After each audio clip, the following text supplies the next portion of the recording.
Well, if we could just go back for a minute to the living wage campaign, you mentioned that. So that was in the later 90s, early 2000s, right? It was great. It was amazing. Members loved that. Until Katrina, that was the wildest, most fabulous campaign that the members loved the best.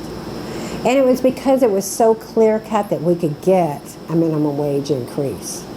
And then we had all these signatures every day on these petitions. We were running petition drives every day. We had this great lawyer from Legal Aid, Mark Moreau, who was head of the agency, and he had figured out all the laws. He assembled a team. We had Bill Quigley, and then Wade had Louis Rabin from the unions, who was an expert. The guys, we had a top flight team working on this. And Mark had attorneys at Legal Aid, Charles Dalbaum, Rowena Jones, I think is her name. We're all working on this. So we were able to essentially have what we needed in terms of, the timelines, the language for the petitions, and so on. And like on call. And then we had the field teams, when from that, we hired the great Christiana Ford. She became she lives just a few blocks over here. We helped her get 2 houses on one lot. Anyway, longer story, but she became, top organizer in Acorn, used to win awards every year. She was great in the minimum wage campaign because she started out as a petitioner.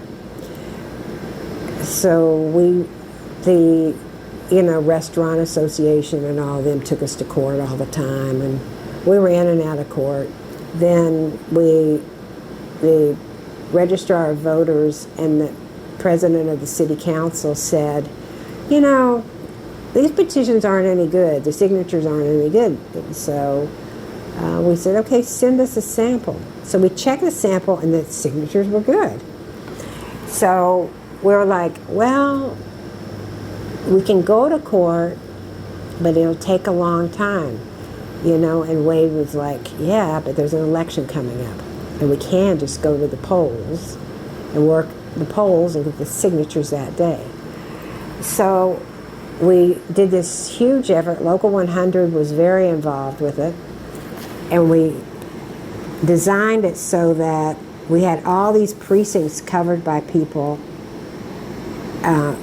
like from 6 o'clock in the morning all day, and in one day we got 14,000 good signatures, right? And it was by precinct, so you couldn't argue, Well, then of course we were going on the ballot, and the city council had to put us on the ballot. Well, and by the way, 14,000 signatures in one day was amazing. Yeah. All right, but when I look at it, it was clockwork. It just, but I was amazed. So then we had to go. They kept fighting us, and what happened was we were in court, and it was Moonlander who was, the first. He wasn't the first mayor, but he was like the first progressive mayor that I know about. And he integrated City Hall here. Anyway, he was seated on this Court of Appeals panel, and he wrote the opinion that day because we were constantly in court. They were trying to, win there. And they, sometimes we win a skirmish. So he said, you know what? You may say it's illegal because what the legislature did over here, and they did something, Steve Scalise. And so you may say all that, but you know what? The people have a right to vote on this. This has a right to go on the ballot, and anything else can be decided later. So on his final day, his last day of ever being a judge, that was his ruling. And I think that was a great capstone for his career, And that's what scheduled the election finally? Yes. Yeah. Then February 2nd, 2022, what had happened was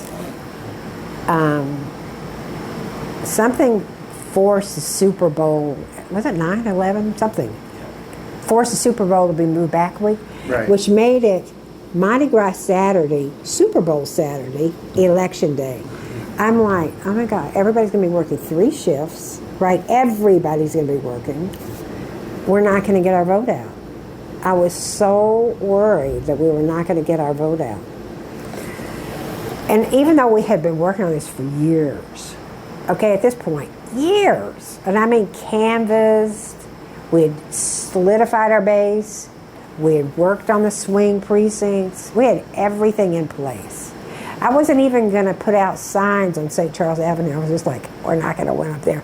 But a crew of students that we had somehow volunteers out of Tulane put out signs on. I was like, wow, we even got that covered. I was like willing to concede that one. And then we won 2-1 at the polls. It was just, but even by then you're just like, oh my God, this campaign has been my entire life. I'm so tired of it. But it was such a big victory, and the members were so proud and so happy.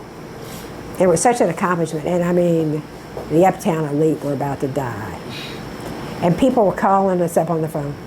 How much is the minimum wage now? Because I have to raise the wage for my employees in New Orleans. And we're like, it's $1 higher.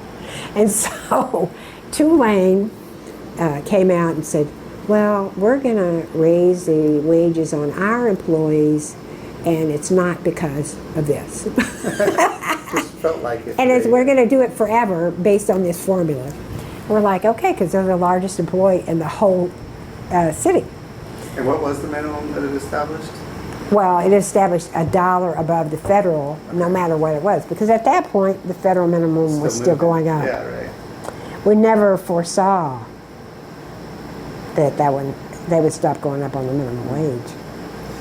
Well, and then, of course, the courts preempted it anyway, right? Yes. They took us to the Louisiana Supreme Court, and they made a bunch of bad law and had a bad ruling and just went out of the way. Garbage.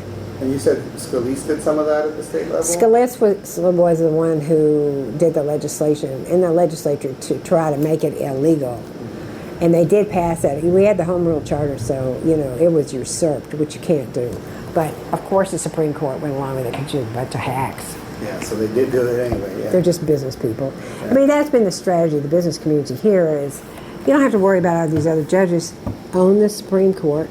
Then you don't have to worry about owning all these other guys because you can't really own all of them. So they just own the Supreme Court. Mm-hmm. Yeah, so even if you could put pressure on city officials and get something done, they know they got it later on. Exactly.